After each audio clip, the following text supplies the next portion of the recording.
नमस्कार। मेरा नाम है ओम प्रकाश यादव और आप देख रहे हैं voice of Republic. Gopalganj parliamentary constituency 25 मई को चुनाव होना है। यह कॉन्स्टिट्यूंसी 2008 के पहले सामान्य सीट था, जनरल सीट था। परिसीमन के बाद यह रिजर्व कॉन्स्टिट्यूंसी हो गया। यहाँ पर बहुत सारे स्टालवर्ड्स नेताओं ने चुनाव जीता है।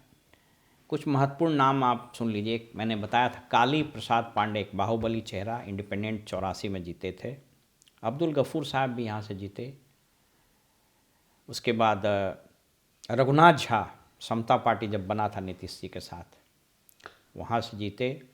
साधु यादव, राष्ट्रीय जनता दल सुप्रीमो लालू जी के साले, अपने कई एक चीज़ों के लिए विख्यात या कुख्यात जो कह लीजिए वो रहे हैं। आरजेडी खास करके राबड़ी देवी जी के शासनकाल में इनके एक ज़माने में तूती बोलती थी। पूर्णमासी राम 2009 में जब रिजर्व हुआ तो जीते। पूर्णमासी राम बिहार सरकार में मंत्री भी रहे। उसके बाद जनक राम, बीजेपी 14 में, 19 में ये सीट जदयू ने ले लिया और अशोक कुमार सुमन वहाँ से चुनाव जीते और सिटिंग कैंडिडेट है।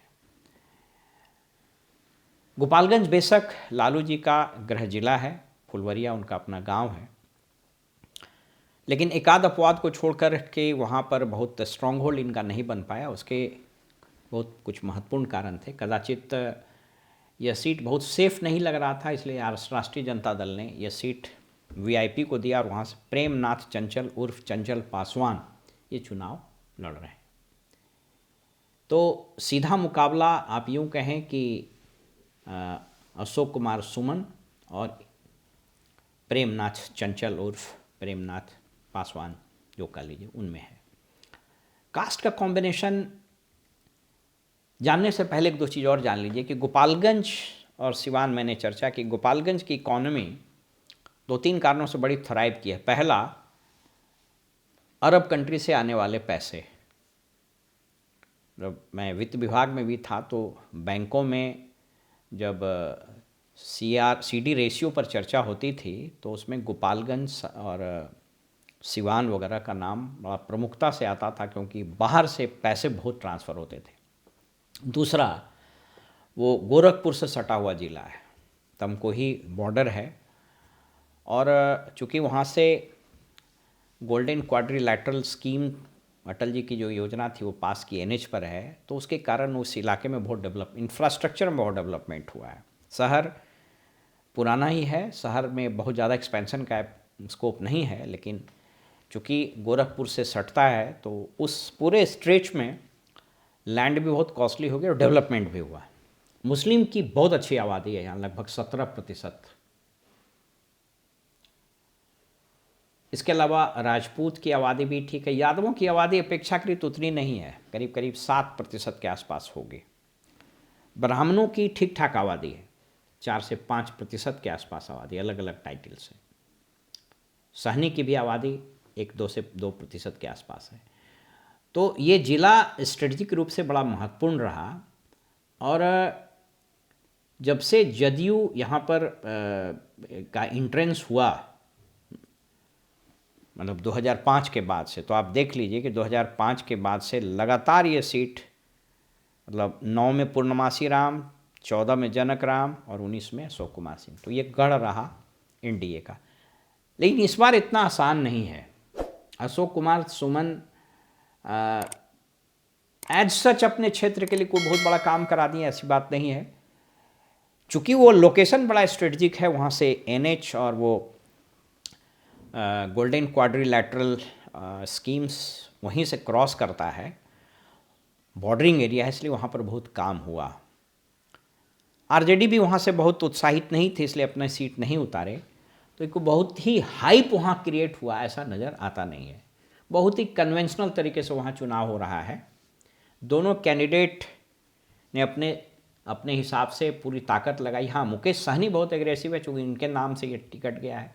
और एक चीज़ और जान लीजिए कि इस गठबंधन के बाद मुकेश सहनी को जब से तेजस्वी ने साथ मिलाया है, तब से इन दोनों की केमिस्ट्री बहुत ज़बरदस्त हो गई है, और ऐसी किसी केमिस्ट्री का अभाव दिखता है बिहार के बाकी नेताओं में। आप दो चीज़ को समझिए अखिलेश यादव और राहुल गांधी, ये दोनों की केमिस्ट्री यूपी के लिए और तेजस्वी और मुकेश सहनी की केमिस्ट्री बिहार के लिए, ये बड़ा यूनिक एक ट्रेंड उभरा है इस चुनाव में। इसके पहले भी कांग्रेस और सपा का गठबंधन हुआ था, लेकिन उतना स्ट्रॉन्ग बॉन्डिंग नहीं हुआ था। मैंने कहा कि राहुल गांधी अपने न्याय यात्रा के बाद वो फिजिकली, मेंटली और पॉलिटिकली बहुत चेंज हो चुके हैं। यानी उनके पॉलिटिकल बिहेवियर में, उनके ह्यूमन अप्रोच में, उनके सोशल, पॉलिटिकल और इकोनॉमिक अंडरस्टैंडिंग में सब्सटैंशियल इजाफा हुआ है। इसलिए उनको आप कह सकते हैं कि एक नए अवतार के रूप में है। Is a very simple guy, और ये चीज़ अब धीरे धीरे उनको लोग एक्सेप्ट भी करना शुरू कर दिया है। संगठन के दृष्टिकोण से जो स्टेटस को है कांग्रेस में, अगर स्ट्रक्चरल चेंज हो जाए तो कांग्रेस कमाल कर सकती है।